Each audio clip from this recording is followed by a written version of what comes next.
એ વાદળ હટાવવાનું છે, ઈશ્વર લાવવાનો નથી. ઈશ્વરને ઉત્પન્ન કરવાનો નથી, ઈશ્વરને લાવવાનો નથી. ઈશ્વર છે અને આપણે એનાથી જરાય જુદા નથી, આઘાત નથી.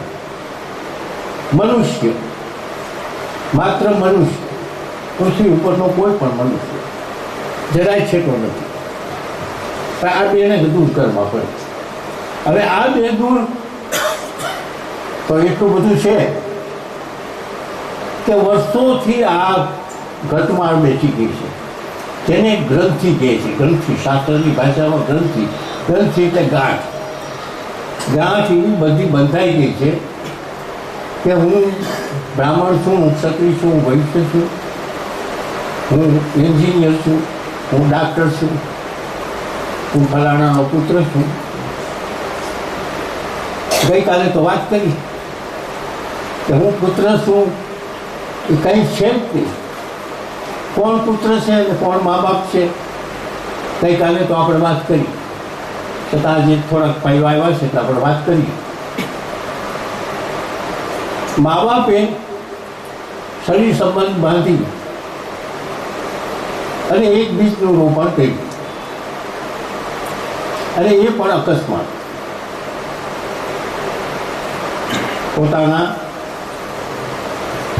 આનંદ ખાતરમાં અકસ્માત થયું. એ બાળક ગર્ભમાં મોટું થવા માંડ્યું. એમાં માતાએ શું કર્યું?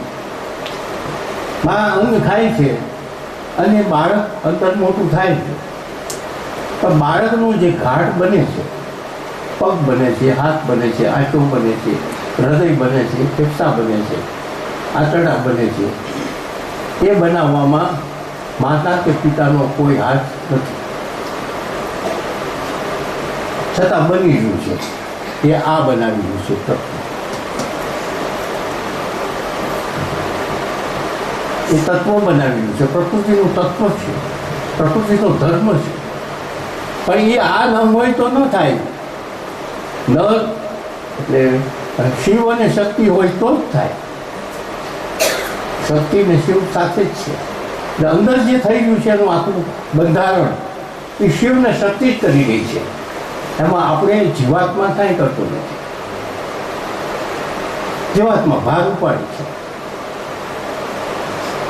હવે 5 મહિનાનું થયું અંદર ગર્ભમાં, ત્યારે મા બાપ કોઈ જીવ અંદર નથી નાખતા. મા બાપ અંદર જીવ નથી નાખતા. જીવ તો બહારથી આવ્યો. હવે બહારથી આવ્યો તો જે કંઈ એને જૂનું શરીર છોડ્યું એ શરીર છોડી અને શોધે છે કે મારી વાસનાઓ ક્યાં પૂરી થાય, મારો ઋણાણું બંધ ક્યાં થાય. એ જ્યાં એનું ઋણાણું બંધ હશે, જ્યાં એનું હશે ત્યાં એ 5 મહિનાના ગર્ભમાં તૈયાર થઈ ગયેલું ખોખું એમાં પોતે માના આહારમાં ભળી જાય છે અને બાળકના તાવડામાં થઈ અને એ અંદર પ્રવેશ કરે છે. હવે આપણે એમ કહીએ કે આ બાળક મારો દીકરો કે મારી દીકરી, એમાં તમે મા બાપનો એમાં હાથ કેટલો અને જીવ લાવનાર કોણ? જીવ ક્યાં તમારો બનાવેલો નથી. જે આ જે છે એ આ રજોગુણનો મોહ છે. આ સત્ય જો જાય નહીં તો આ રજોગુણ અમારો દીકરો છે, અમારી દીકરી છે, અમારો બંગલો છે. હકીકતે જો આ જો બરાબર સમજાય તો વૈરાગ્ય આવે. આ સમજાઈ જાય તો વૈરાગ્ય આવે. આ પ્રગટ થઈ થવું જોઈએ. એટલે હવે એ તમોગુણ અને રજોગુણ, એ રજોગુણ જે છે હજી કે માનો કે તમોગુણને તો આપણે ઉડાડી શકીએ. તમોગુણને આપણે ઉડાડી શકીએ. કારણ કે અહીં બધા જે આવે છે એમાં તમોગુણ ન હોય. કારણ કે અહીં જે જિજ્ઞાસા છે, પરમ તત્વ પ્રાપ્ત કરવાની જિજ્ઞાસા છે તમને બધાને. એટલે કેટલા કિલોમીટરથી દૂરથી આવ્યા છો તો તમોગુણ છે એમ કેમ કહેવાય? પણ રજોગુણ તો છે જ. રજોગુણ એટલે સંસાર ભોગવવાની ઈચ્છા. ને આ મારા સત્તાનું છે, આ મારા આ છે, મારી આ ગાડી છે, મારું આ છે. તો રજોગુણ ભક્તિ થઈ જાય છે. ભક્તિ વગર રજોગુણ ઉઠશે નહીં. ભક્તિ કરો તો એમ કહે છે કે જો આ જીવને ઈશ્વર બનાવવું હોય, રજોગુણ એવું ડરવું હોય, જપ, તપ, દાન, યજ્ઞ, સેવા અને પ્રાયશ્ચિત.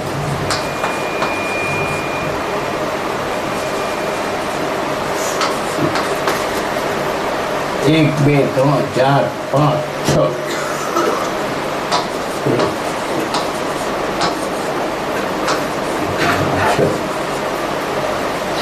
આમાંથી કોઈ એક, બે કે ત્રણ આપણને અનુકૂળ હોય છે.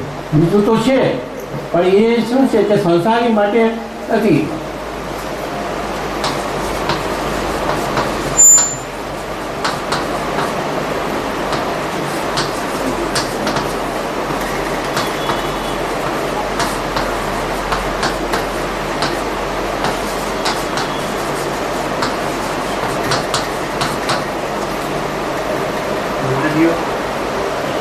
આમાં શું અઘરું છે, પણ એમાં કર્મયોગ એવો છે કે સંસારમાં નહીં થઈ શકે.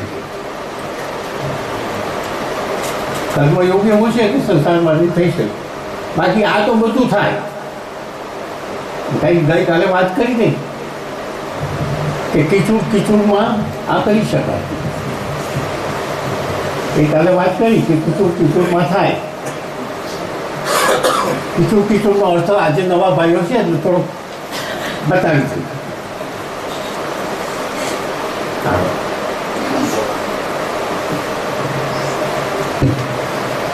કિચુડમાં કેવી રીતે કરવું. એક ઘોડે સવાર હતો.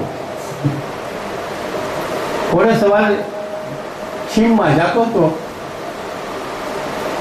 અને સીમમાં એક વાડી. તો વાડીમાં કોહ હાલતો હતો. એ કોહનો અવાજ આવે, કીચુડ કીચુડ કીચુડ, એવો સરસ અવાજ આવે. અને પછી પાછું કોહ ઉપર આવે ને પાણી ઠાલવે એટલે ખળ ખળ થાય. કીચુડ કીચુડ કીચુડ ખળ ખળ આ થાય. અવાજ આવ્યો ઘોડે સવારનો. ક્યાંય ક્યાંક કોહ હાલે છે. કોહ હાલે છે તો હું પાણી પાઈ દઉં મારા ઘોડાને. એટલે ઘોડો વાળ્યો અને વાડીમાં ગયો. વાડીમાં જઈને થાળામાં પાણીમાં હું ઘોડાને લઈ ગયો. પણ પેલું ખરડ થયું, એકદમ કોહનું પાણી પડ્યું અને ખરડ થયું એટલે ઘોડું ભડક્યું. ઘોડું ભડકીને આગું જવા માંડ્યું. તો વળી પાછું ત્યાં પાછું મૂકે ત્યાં તો ખાડામાં પાણી નહીં, તો ધોરિયામાં પી ગયું. વળી પાછું ઘોડાને ઊભું રાખી વળી પાછું પાણી આવ્યું. પણ પાણી આવ્યું તો ખરડ તો થાય, ઘોડું ભડકે. 2-4 વખત કર્યું, ઘોડું પાણી પીએ કે નહીં. કાંઈક કોહ ઠલવાય અને ઘોડું ભડકે. એટલે પેલા કોહવાળાને કીધું ઘોડે સવારે કે હે કોહવાળા, તારું કીચુડ ભડકે. તારું કીચુડ છે ને એટલે મારો ઘોડો ભડકે છે અને પાણી પી નથી શકતો. તો કોહવાળાએ કીધું કે હું જો કીચુડ બંધ કરીશ ને તો પાણી જ નહીં હોય. તો તારો ઘોડો પાણી કેવી રીતે પીશે? કીચુડ બંધ થાય તો પાણી ન હોય થાળામાં. એ તો ચોખ્ખી વાત છે. તો કે તું તારા ઘોડાને કીચુડમાં જ પાણી પા. સમજાણી ને વાત? તારા ઘોડાને કીચુડમાં પાણી પા. આપણે બધા સંસારમાં હોય તો ફરિયાદ કરીએ કે ભાઈ મારે આ પ્રશ્નો છે, મારે આ પ્રશ્નો છે, આ છોકરાઓનો છે, મારે દવાખાનાનું છે, ધંધાના પ્રશ્નો છે, અનેક પ્રશ્નો છે. અને અનેક પ્રશ્નોને હિસાબે જપ તપ દાન યજ્ઞ સેવા પ્રાયશ્ચિત નથી થતું. આને જ થતું. કારણ કે પણ હવે નથી થતું તો થાય કેમ ન થાય? એટલે જેમ કીચુડમાં પાણી પાણી પાવાનું જે કીધું એમ આપણે પણ એ કિશોરમાં આપણે આ બધા સંસારના બધા કામો કરતાં કરતાં અંદરમાં જ આ થવાનું છે. એવું નથી કે તમે આપણે સંસાર છોડી અને અમારી જેમ થાવ, એ તો બહુ વાર છે. એ તો બ્રહ્મચર્ય અવસ્થા, ગ્રસ્ત અવસ્થા, વાનપ્રસ્થાન, પછી સંન્યાસ. એ તો તારે કીધું કે ભાઈ સંન્યાસ લેવો તો ક્યારે લેવાય કે છેલ્લું સંતાન ઘરે બારે થઈ જાય, એનું છેલ્લું સંતાનનું પરણી જાય, દીકરો હોય કે દીકરી હોય એ ઘરે બારે સ્થિર થઈ જાય, પછી પત્ની રજા આપે અને ત્યાર પછી જો માં હોય અને માં વિધવા હોય તો માનું શરીર હોય ત્યાં સુધી સંન્યાસ લેવાય નહીં. આ શાસ્ત્ર છે. માનું શરીર હોય ત્યાં સુધી લેવાય નહીં. એટલે સંન્યાસ તો આટલું બધું બહુ દૂર છે. એમાં તો ઘણા પ્રશ્નો છે. અને અત્યારે બીજા અમુક સંપ્રદાયમાં બાળપણમાં આપી દે છે, ખોટું થાય છે અને એનું પરિણામ સારું તો આવતું જ નથી.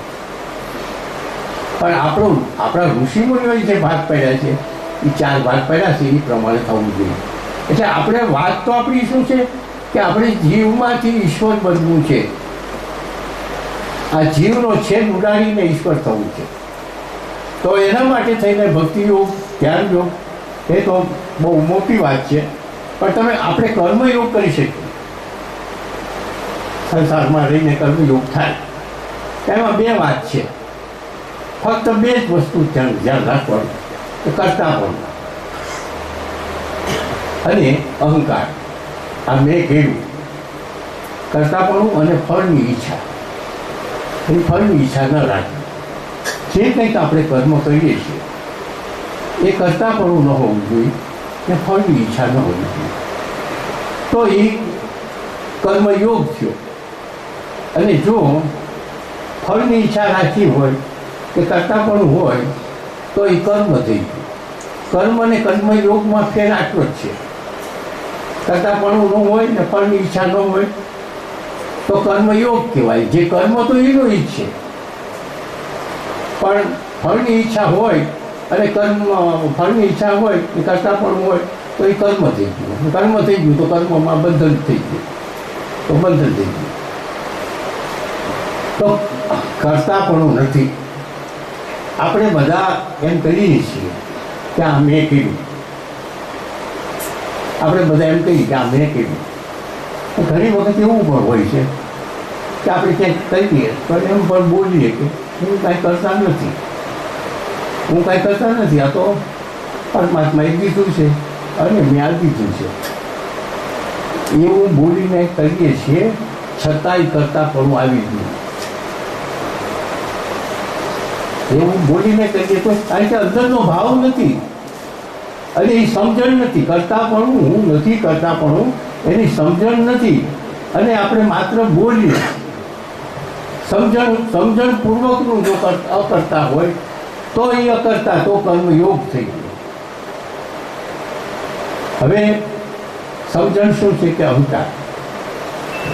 અહંકાર કોઈ દિવસ એમ જે આપણે ગઈકાલે વાત થઈ કે મારવો જ પડશે. તો અહંકાર છે ને એ હું નથી, હું કરતા નથી એમ ભલે બોલાય પણ છતાં એની હાજરી છે. હું નથી, હું કરતા નથી એમ બોલાયતું હોય છતાં અહંકાર તો છે જ અને ઊંડો તો છે જ કે મેં કર્યું.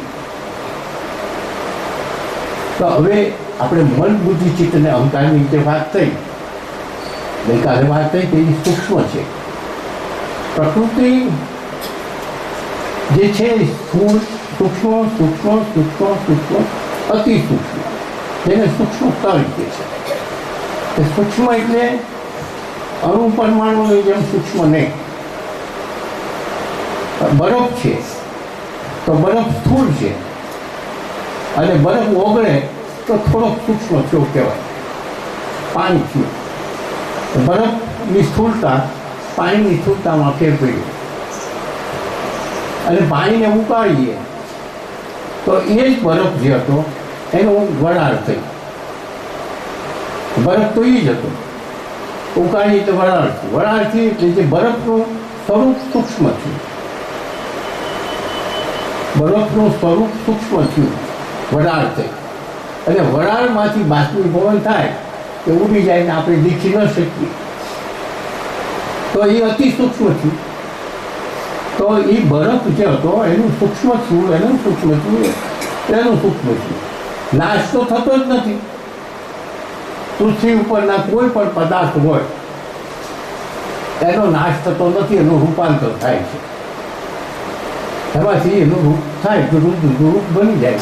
કારણ કે બરફ હતો ને બરફમાંથી બાષ્પીભવન થયું, બાષ્પીભવનના કણ અત્યારે પણ આ હોલમાં છે, તો એનું રૂપાંતર થયું, પણ નાશ નથી થતો. અને એમાંથી પાછું ફરી વાર બરફ થાય છે. એટલે કોઈ પણ પદાર્થ જે છે એનું માત્ર રૂપાંતર થાય છે. એક દ્રષ્ટાંત છે.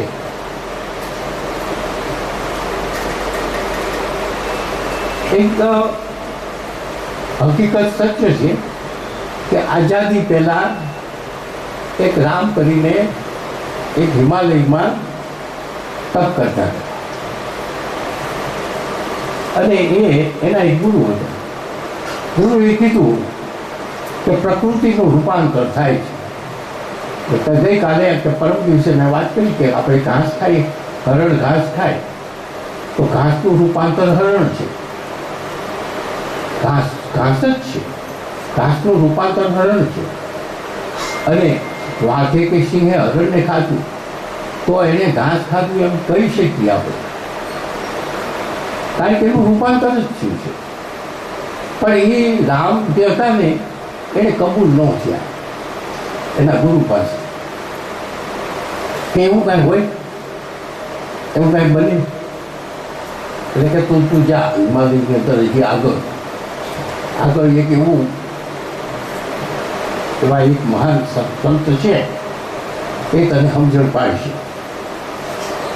એ તને જેવું કીધું હતું ઠેકાણું આપ્યું હતું ત્યાં તો જઈ શકે એમ નહોતા, પણ ત્યાં એક નાનું એવું પહાડી ગામ હતું.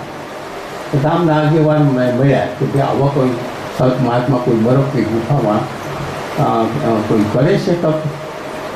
એટલે પેલા જે આગેવાન હતા એને કીધું કે આ છોકરાઓ ઘેટા બકરા ચારવા જાય છે એને કદાચ ખબર હોય. છોકરાઓને બોલાવ્યા. છોકરાએ કીધું કે હા ફલાણી જગ્યાએ છે. તો કે હાલો મારી સાથે તમે બતાવો. 20 જણા બતાવવા ગયા. પેલા ગામનો આગેવાન પેલા હવે ત્યાં ગયા તો પેલા મહાત્મા તો હતા પણ સમાધિસ્થમાં હતા. બરફની ગુફા હતી, બરફમાં જ બેઠા હતા, સમાધિસ્થ હતા. થોડીક વાર બેસી ગયા તો સમાધિમાંથી ઉઠ્યા. એટલે ઉઠતા વેત જ પેલા આગેવાન હતો ને એના ઉપર ગરમ થયા. સારા તું આવું કરશ ને આમ કરશ ને હું તને મારી નાખું. અને મોટો સરો કાઢ્યો અને કે હવે તને મારીને હું ખાઈ જાઉં. પેલા જે સાધુ હતા, રામ નામના જે સાધુ હતા એ તો બહુ ધ્રુજવા માંડ્યા કે મહારાજ આવું ન થાય, આ તો હું સાથે લઈ આવ્યો છું, કૃપા કરો. તો કે જા હાલ્યા છરો ત્યાં ફલાણી ઠેકાને આ એક ઝરણું આવ્યું આવે છે નદીનું. નદીના ઝરણામાં એક માણસ તણાતો મરદું આવે છે. એ મરદું આવે છે બહાર ખેંચી એટલે હાથળમાંથી જેટલું માણસ હોય એટલું લઈને આવે. તો નહીં લઈને આવે તો ખાઈ જઈશ તમે. આ હકીકત સત્ય છે. પૂર્વી લંકા કાપડિયા જે મકરંદ દવે જે થઈ ગયા એના શિષ્યાએ આ પુસ્તક લખેલું છે. એટલે એ પેલો તો ગયો થોડી વાર ઊભો ગયો કે ખરેખર તણાતું આવ્યું એટલે એને ખેંચી બહાર કાઢી બધું માણસ જેટલું હતું એટલું પોતાના વસ્ત્રમાં ભરી લઈ આવ્યું. હવે એ લાવે છે ત્યાં તો એ અગ્નિમાંથી ચૂલો બની ગયો, અરે બરફમાંથી ચૂલો બની ગયો, બરફમાંથી અગ્નિ બની ગઈ, હાંડલું બની ગયું. એવું કરવું આમાં નાખી દે, બધું માઉસ નાખ્યું અને એવું કરવા માંગ્યું. પછી પેલા સાધુ જે આવ્યા હતા ને એને કીધું તારે ખાવું છે? કે પ્રભુ હું આ નહીં ખાઈ શકું, મેં મારી જિંદગીમાં મેં કંઈ ખાધું. તો કે તારે શું ખાવું છે? કે મારે રસગુલ્લા ખાવા છે. તો એ હાંડલામાંથી કાઢીને ખાઈ ગયા. તો એને હાંડલામાં હાથ નાખ્યો, તો ફ્રીજમાં હાથ નાખ્યો એવું અને રસગુલ્લા કાઢ્યા ખાધા. મૂળ એનો પ્રશ્ન એ હતો કે પ્રકૃતિનું રૂપાંતર થાય. આ સ્વામીજીએ પ્રકૃતિનું રૂપાંતરનું સમાધાન કરાવી દીધું. ગમે તે હોય, આપણે અન્ન ખાઈએ છીએ, આપણે અન્નનું રૂપાંતર આપણું શરીર છે. આપણે જે અન્ન ખાઈએ છીએ, દાળ ભાત શાક રોટલી જે ખાતા હોઈએ એનું રૂપાંતર જ આપણું શરીર છે. અને આ એ રૂપાંતર શરીર જે છે એ વળી પાછું સંસારમાં જાય છે, તો એનું રૂપાંતર બધું ફરી જશે. એ જ્યાં જ્યાં પડ્યું છે રાખ કે જે બધી પદાર્થ, એમાં પાછું ઝાડવું ઉગશે, તો એ ઝાડવાનું મોટું થાય, એ ફૂંકાઈ જાય, અને વળી પાસે એના પાટિયા પડે તો એના ફર્નિચર થાય. તો આપણા શરીરનું ફર્નિચર થયું. અને આ અનાજમાંથી આપણું શરીર બન્યું અને શરીરમાંથી ફર્નિચર છે. તો હકીકત છે. એટલે પ્રકૃતિનું રૂપાંતર થાય છે. અને પ્રકૃતિનું રૂપાંતર એવું થાય છે કે એને આપણા ઋષિમુનિઓએ એટલા માટે એને માયા કીધી છે. પ્રકૃતિને માયા કીધી છે. આપણી કલ્પનામાં ન આવે એવું બને પણ બંનેનો યોગ હોય તો. એટલે હવે વાત આપણી તો બીજે હોય ભીઆઈ ગયા આપણે. ધ્યાન યોગ, આ કર્મયોગ. કર્મયોગમાં અતિ સૂક્ષ્મની વાત હતી. અતિ સૂક્ષ્મ એટલે જેમ પાણી સૂક્ષ્મ થાય છે એમ આ પાંચે તત્વો સૂક્ષ્મ થાય છે. પાંચે તત્વો જે છે પ્રકૃતિના, પાંચે તત્વો અતિ સૂક્ષ્મ થાય. જેમ સૂક્ષ્મ થાય એમ એની શક્તિ વધે. બ્રહ્મ છે તે આપણે સર્વત્ર છે, સર્વકાળે છે, તો આપણે જાય.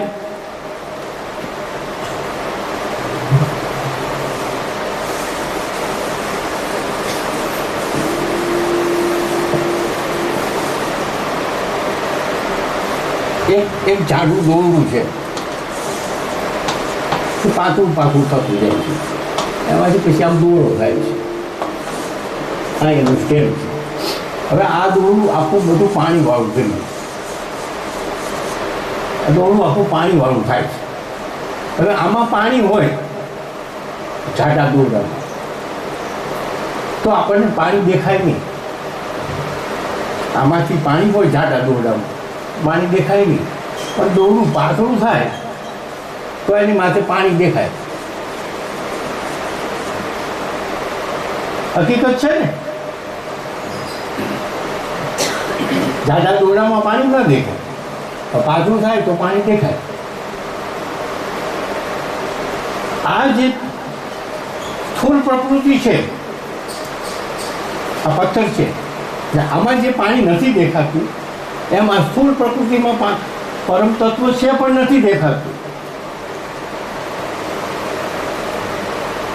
જેમ આમાં પાણી નથી દેખાતું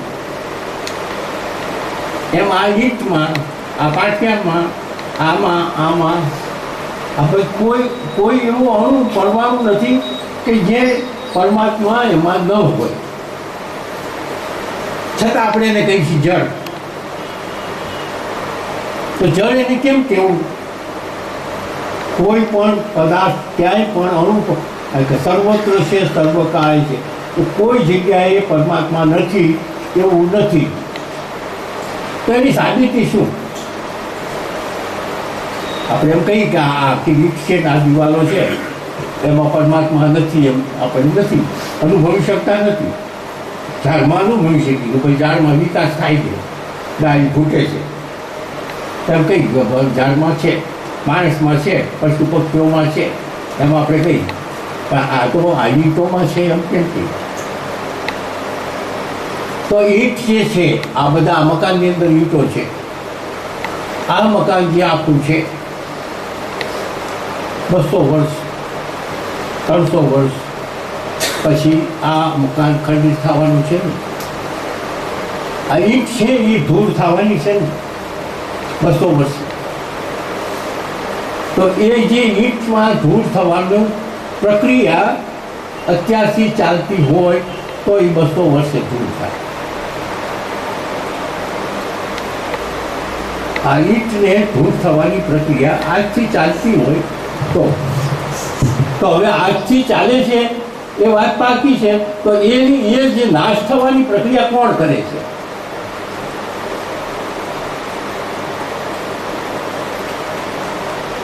નાશ થવાની પ્રક્રિયા કોણ કરે છે? તો ઈંટ છે, ઈંટ નાશ થશે. કારણ એમાં આપણે આમનામ જોયું છે એનું કારણ શું છે કે આપણું આયુષ્ય મર્યાદા છે કે ભાઈ મારી આયુષ્ય માનો કે 100 વર્ષની હોય તો 100 વર્ષમાં તો આને કાંઈ થવાનું નથી, એટલે એવું ને એવું છે, આપણે એમ માની લઈએ મરી જઈએ. એટલે આ સૃષ્ટિ બધી જોઈ એમ લાગી કે ભાઈ આ બધું આમ જ છે, પણ એવું નથી. 100 વર્ષનો નહીં પણ 500 વર્ષનો ઇતિહાસ તપાસો તો આ પહેલાં શું હતું અને પછી શું થયું? નદીઓના નહેર વેણે ફરી જાય છે. એ બધું ફેરવે છે કોણ? કયું એવું તત્વ છે કે આખું જે જંગલના જંગલ ફરી જાય છે, નદીઓના વેણ ફરી જાય છે, આ બધા ખંડેર બની જાય છે? જો પરમ તત્વ ન હોય અને એને સર્જન વિસર્જનની પ્રક્રિયા એ ચાલી રહી છે, એ પ્રક્રિયા અનંત છે, કે અનંત છે, અવિરત છે. કે જ્યારથી સૂર્ય ઉત્પન્ન થયો, જ્યારથી પૃથ્વી ઉત્પન્ન થઈ ત્યારથી એ ચાલુ જ છે સર્જન વિસર્જન. કેટલાય આવી ગયા આ પૃથ્વી ઉપર, કેટલાય મરી ગયા, કેટલાય યુદ્ધો થયા, કેટલાય વ્યાઈ ગયા. આ બધી પ્રક્રિયા જ છે. તો હવે આપણે એક વાત આવે કે આ જો સૂક્ષ્મ છે એમાં આમાં છે એક વાત સાબિત થયું કે ભાઈ આ સ્થૂળ પદાર્થ છે એમાં છે. કારણ કે નાશ થાય છે તો નાશ કરવા માટે કોઈ તત્વ છે. આ બધું નાશ થવાનું છે. કોઈ તત્વ એવું છે કે એને નાશ કરવા માટે પ્રવૃત્તિ કરી રહ્યું છે અને એ જ આ બ્રહ્મ તત્વ જે છે તે એને પ્રકૃતિ ઈશ્વરની પ્રકૃતિ. તો આ જે સૂક્ષ્મ છે તો એમાંય છે, પણ એ આમાં